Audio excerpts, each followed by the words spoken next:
Hare Krishna, welcome to part 4, which we are going to discuss about reincarnation and the existence of ghosts. So in the earlier section, we talked that how every living being, be it human, animal, plant, an ant, anything that we can physically see with our eyes, has three bodies: a gross body, a subtle body, as well as the actual person, the spirit soul, sitting within. So someone may ask, is the soul same across species? Like, does a human soul and an animal soul, a dog soul or a tree soul, are they the same or are they different? Well, Bhagavad Gita explains that every soul is a unique individual. Every soul is an eternal, unique individual, and our existence is eternal. We are eternal travelers in this material world, looking for a permanent place. And therefore, this external shell may change, this external vehicle may change from a human, from a male, from a female, from an animal, from a plant, from a tree, but who we are remains the same. So, the Vedic philosophy explains that all life forms are sacred because, be it a human, male, female, dog, cat, owl, or peacock, or anything, all creatures, all living beings have that soul as a unique individual in everyone. So this is so amazing that how many varieties and individuals are there in existence.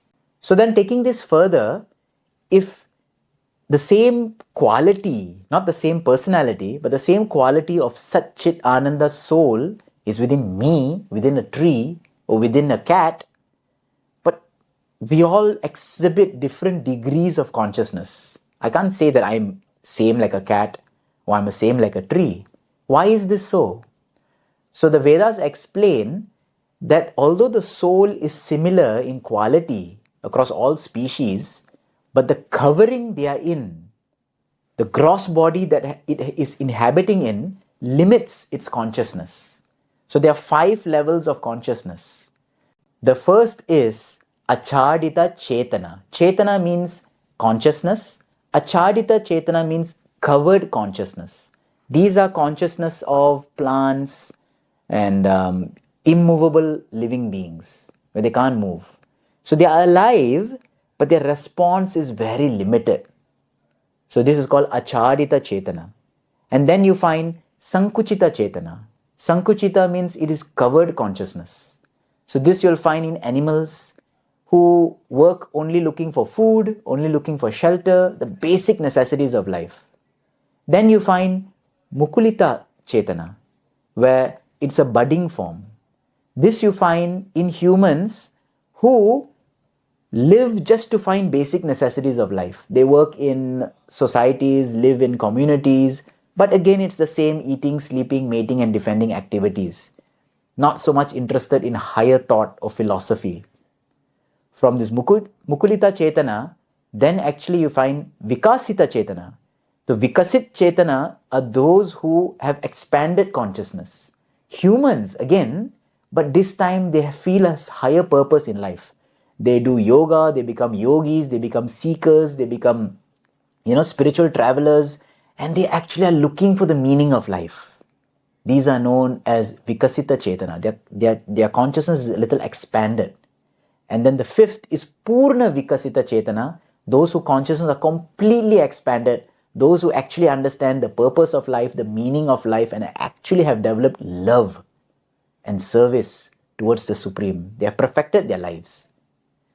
So we can understand from an analogy that just like there are varieties of gloves, if you look at a surgeon's glove is very thin.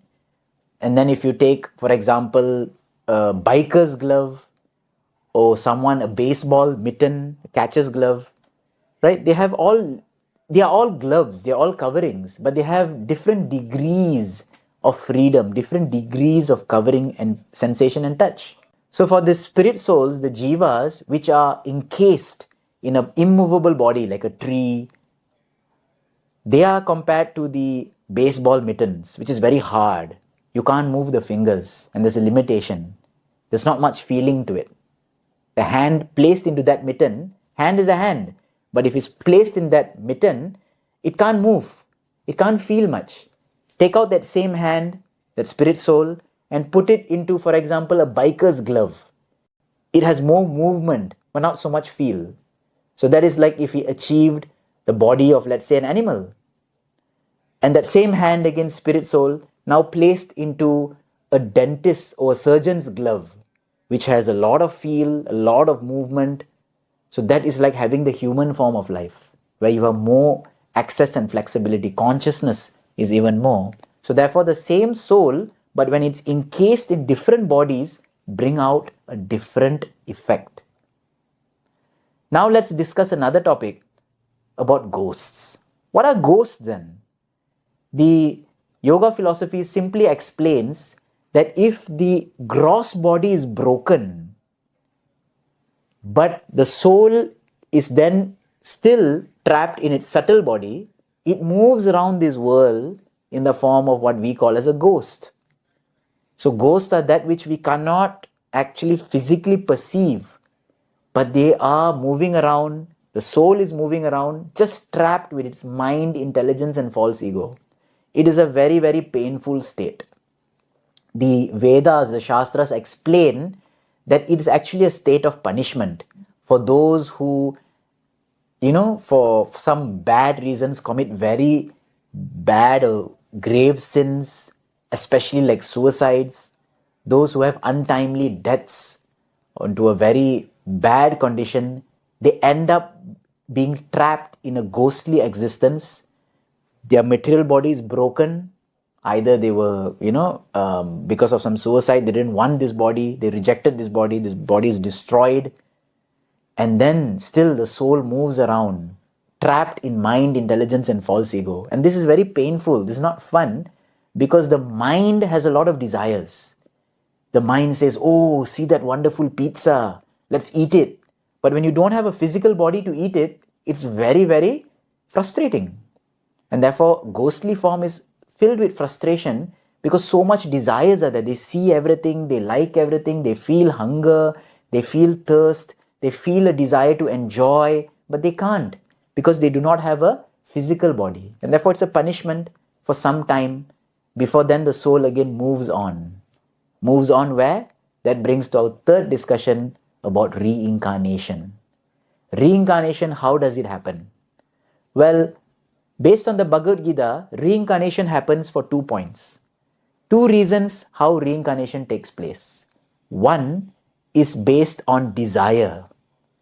What is our desire in this life, we will attain in the next life. So, there's a shloka which comes in Bhagavad Gita. Yam yam vapi smaran bhavam tyajante ante kalevaram tam tam evaiti kaunteya sada tad bhava bhavita. Whatever one thinks before one is dying, at the time of death, whatever one thinks of very intensely, that they will attain in the next life. So that is desire.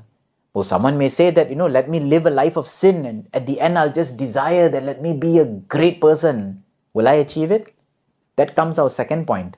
So not only desire, but second is deserve. Deserve means karma. Now karma is a very famous term. Karma is that universal law of action and reaction. Whatever we have done is all being accounted for. And therefore, do we deserve it? So someone may desire it, but they may not deserve it. Let's look at it from an example. Let's say someone lived a very sinful life, right? They had a human body, but they lived like an animal. And towards the end of the life, they are praying and wishing and desiring that, I wish I was born somewhere in Europe with beautiful white skin and I'll have blue eyes and I'll be so attractive and everyone will love me. And so intensely they're focusing on it. But they may have the desire, but they may not deserve a human body in Europe to enjoy the facilities or have a white body with blue eyes and whatnot. So the nature, the laws of nature will give that person probably a body of a cat, a white furred cat with blue eyes. So the desire is fulfilled and the deserve is also fulfilled. And in this way, millions and millions and millions of species are there in this world just because the jiva, the spirit soul, has millions and millions and millions of desires. And unlimited desires in unlimited species, and we're just moving around from one species to another, one species to another, one species to another, like this, trying to fulfill unfulfilled desires, because they're all material desires which cannot be fulfilled. So in this way, we have discussed about the souls in different species. We have discussed also about the existence of ghosts, and we also discussed about the reincarnation and how it happens. Thank you. Hare Krishna.